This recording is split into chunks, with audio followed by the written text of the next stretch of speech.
Once again, the issue of deploying policemen to members of the public comes to the fore, especially with the suspended order of the Inspector General of Police on withdrawing police attached to VIPs in the country. Don't forget that we have a law that governs our operations. The Private Gas Act, it expressly forbids private gas from carrying arms. So what many security service providers that are involved in gas services and also indirectly involved in the provision of escort duties do is they go to the Inspector General of Police and they get an approval, a letter of approval. So with that one, they're able to be engaged in that business.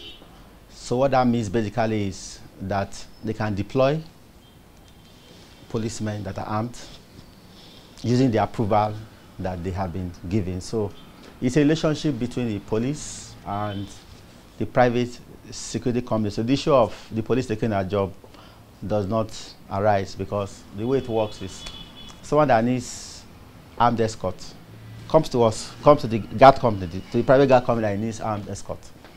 And since the company already has an approval, a written approval from the police to deploy armed policemen, so he goes to the nearest MOPO and commander and he gets his supply of armed escort. And that job is done. Judges are entitled to protection. And of course, the governor of a state is entitled to an assigned officer, maybe a policeman or a security attaché to the office of the governor, and of course the president of the country. And by extrapolation, if you want to extend it to the judiciary, maybe the Senate president, the Speaker of the House, and their deputies. So those are the people entitled ordinarily.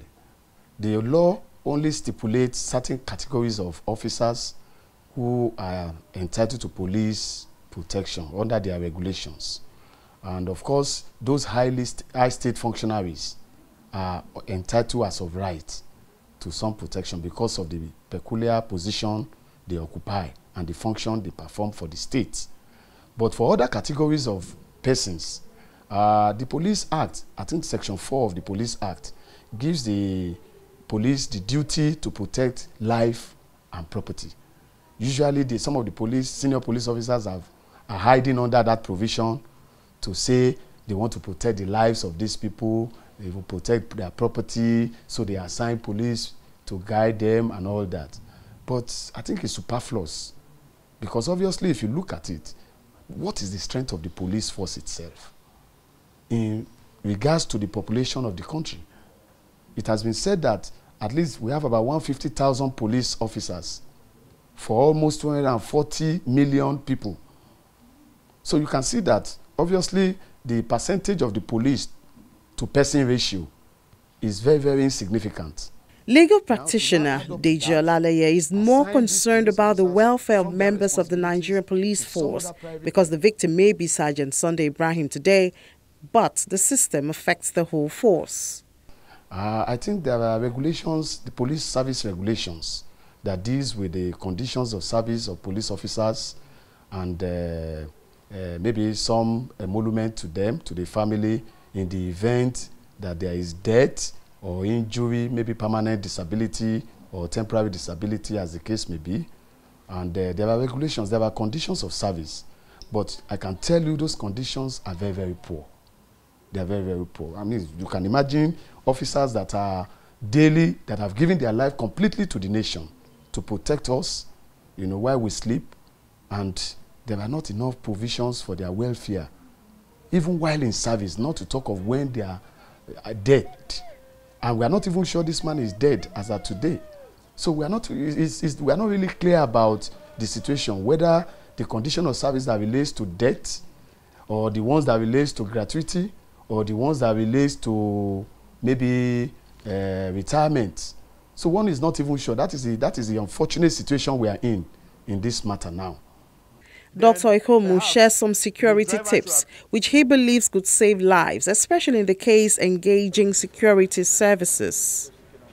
The VIP man himself should be trained, and most times they are not trained. They are just given a sidearm and say, follow this man, or given a long rifle and say, follow this Oga. And people respect them because they respect the uniform and they fear your firearm. But that's why it is very dangerous for them, because when they are tested for real, they don't know what to do. So, and the VIP group, just like they do with state security guys, they should be well trained. They should be trained very well in weapons handling, in martial arts. They should be trained in the ethics of the profession and the choreography.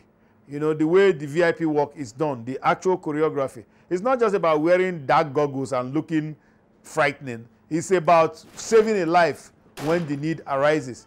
And so I think that it points up a lot of problems. The VIP man and then the executive driver. When you have a threat level that rises to where you have to get a bodyguard, you better believe your driver is very important, and your driver should get defensive and security driving training, because that car he was driving that day could have used it as a weapon against those bad guys and probably saved all lives.